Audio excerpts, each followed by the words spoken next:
Ladies and gentlemen, when woke meets logic. I don't know why they're not going up to women. Like, what's holding them back from that? Because of feminism and Me Too and all that shit. And because women will put men on blast who like maybe awkwardly approach them. You see also those gym TikTok videos where girls like work out in the gym and then there's like a guy who like glances at them for like 1 second and they f***ing blast them. That's what guys are scared of.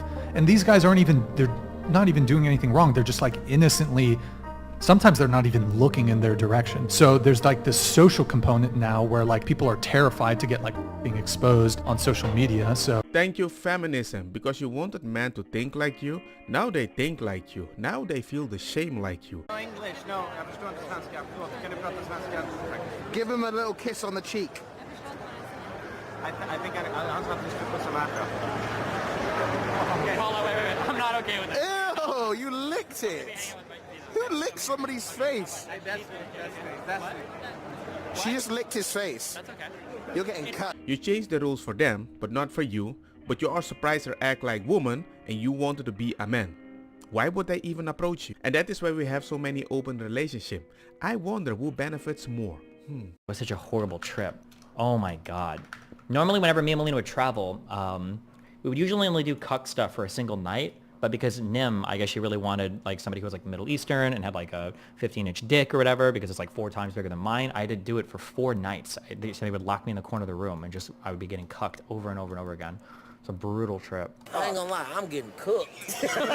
White girls who are sitting at their graduation engaged. And the question came up, well, why is there not the reality for black women? I know y'all not gonna like what I gotta say, but you know me, I'm gonna say it anyways. First and foremost, black women are above reproach. If it don't validate us or excuse our bad behavior, we don't want to hear it. Instead, we'll say, well, men do it too. Secondly, we'll find every excuse in the world to validate why we don't want to be married or why we don't want to be in a relationship. Well, they get cheated on. Well, they do this. Well, they do that. But then we have all these standards for men, and we're still actively seeking for men in the midst of our hurt while inadvertently telling them to go to therapy. We do not practice what we preach. Thirdly, the independent woman is a myth. Actually cared about being independent and it was something that made you happy, you would not have all these standards to negate your independence. Nobody wants to relinquish power.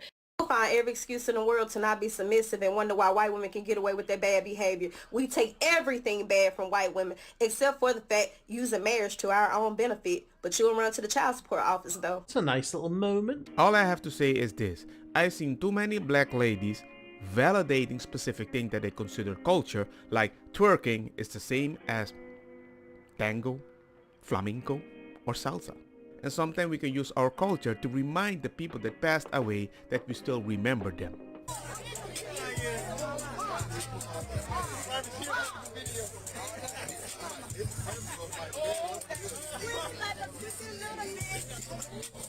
All I want to say is this, if that is your culture and you want to compare it to salsa, tango and flamenco, cool. I also know one is more related to gun violence and single mothers. Your intentions are good, but the result is not the same. Of that violence, and we are first asked to condemn violence, I find that there's a sense of hypocrisy in those questions when our suffering is not being recognized, and the first thing we're asked is to condemn. What do you think Israel was going to do when Hamas cuts a hole in the fence and comes over the top and kills 1,300 people? What did you think they should have done?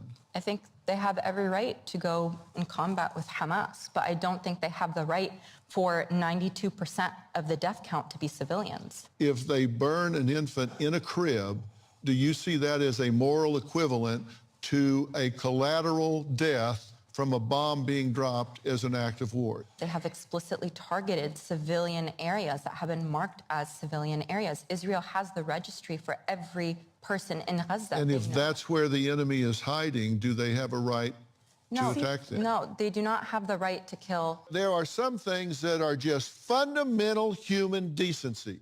And when I ask you if what happened on October 7th is something you condemn, and you say, well, you have to look at that by looking at hundreds of years of conflict. No, you don't. No, you don't. That's either right or it's wrong, and it was wrong, and I don't need 100 years of conflict to know it was wrong. And I have to agree, we need to start somewhere. We need to live in the now, not in Twitter of 100 years ago about something that happened that we can never really fix. It was the wrong. fact of the matter is that Hamas, yes, did take innocent life. Why did Hamas take away innocent life? Why was Hamas platformed? Why was Hamas funded? Why is Hamas empowered to take away innocent life? Let me tell you something. When somebody comes over a fence and goes into someone's house and burns their infant in its crib, I don't give a damn why they did it. It's wrong. I'm not sure if I want to say anything at this moment because maybe I speak too passionate. And by doing that, I might even get a... Stop! You violated the law. The moment I speak to specific people and they can justify such a thing, immediately I think about my kids. And I'm like, nah, bro.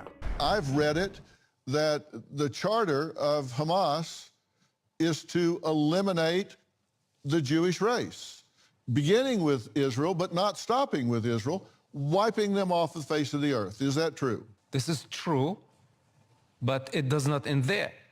Now we have the problem of the pro-Palestine who are actually giving Hamas cover. They are participants in the crime. In fact, since October 7, I personally don't differentiate between Hamas and what's so-called Palestinians.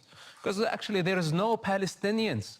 There are tribes. There is the tribe of Hamas, and there is the tribe of the Islamic Jihad, and there is the tribe of Khalil, and there is the tribe of Nablus. And each one has different interests, and all of them are conflicted. If they did not have Israel as the common enemy, they would kill each other. The Arab who grew up in America vs an actual Arab who not only grew up in the Middle East is from the Palestine and son of the Hamas leader. Which one do you think knows more about the people and that region? This is the reality of what's so-called Palestine. You don't know what Palestine is. Actually, in fact, the keffiyeh that you are wearing, this is just a statement to show that you really lack the authenticity to represent the case. And what's so-called the cause, you know, this is a human problem. So you just... The cause must die. I think enough is enough.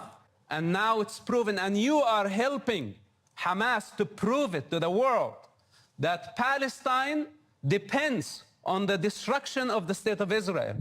And this is not acceptable, and we are not going to agree to it. And I tell you something, for the next 10 or 20 years, the Palestinian people will pay the bill that Hamas is caused today, and most likely in blood. To you, Hamas and Palestinians are the same, they're one and the same? After October 7, yes, there is no difference. Really? The vast majority of the Palestinian people support Hamas. Really? This is a fact.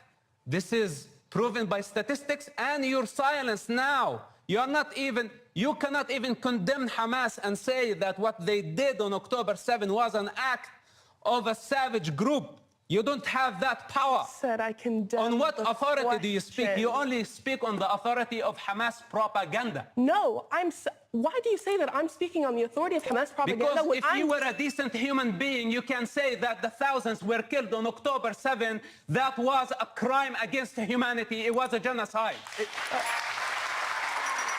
And this is what you get when wokeness meets logic. And if you're going to ask me which side I am on, I'm like, no war.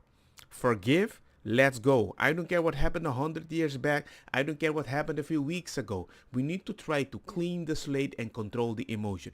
If nobody can do that, I'm like, okay, cool. But the first one that wants to take action and start burning baby and justifying it, maybe it's very hard to be your friend. Don't get me wrong, makosa kita bong. Put the fire na mi blonde, kush hash, purple skunk, criollo, colombici, jam jam, durlo, que ta verdetta, welcome.